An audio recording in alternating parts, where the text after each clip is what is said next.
আমি যখন বক্তব্যে এই কথাটা বলি তখন মানুষ আশ্চর্য হয় যে তাহাজ্জুদের সালাত আবার সফলতার মাধ্যম।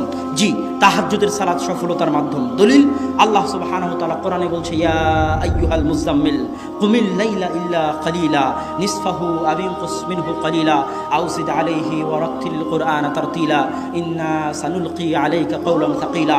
হে চাদর যে মুড়িয়ে আছো, উঠো, রাত্রে সালাত আদায় করো, অল্প হলেও করো, অতি কম পরিমাণ হলেও তুমি রাত্রে সালাত আদায় করো। কেন কেন রাত্রে সালাত আদায় করতে হবে?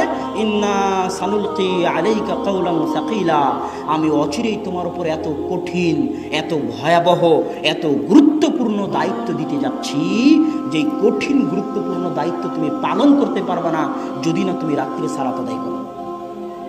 আর এক আয়াতে আল্লাহ সুবহানাহু ওয়া তাআলা বলছে, ওমিনাল লাইলি ফাতাহাজ্জাত বিহি নাফিলাতাল লাক আসা আন ইয়াবআসাকা রাব্বুকা মাকামান মাহমুদা। রাত্রে তাহাজ্জুদের সালাত আদায় করুন, কেননা আপনার প্রতিপালক আপনাকে অনেক উঁচু মর্যাদা দিতে চান, আর ওই উঁচু মর্যাদা পেতে চাইলে রাত্রে সালাত আদায় করতে হবে।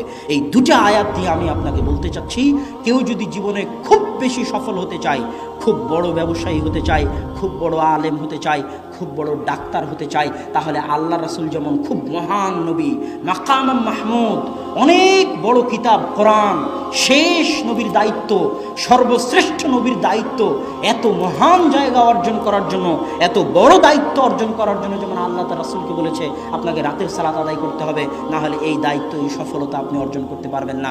ঠিক প্রত্যেক মানুষের ক্ষেত্রেও মানুষ যদি নিজ নিজ জীবনে বড় সফলতা অর্জন করতে চায়, খুব বড় পর্যায়ে পৌঁছতে চায়, তাহলে রাতের সালাতের বিকল্প নাই।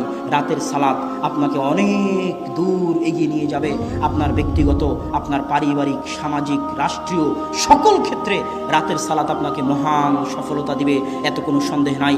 অতএব রাতের সালাত আদায় করতে হবে। আল্লাহ সুবহানাহু ওয়া তাআলা আমাদেরকে রাতের সালাত আদায়ের তৌফিক দান করুক। আল্লাহ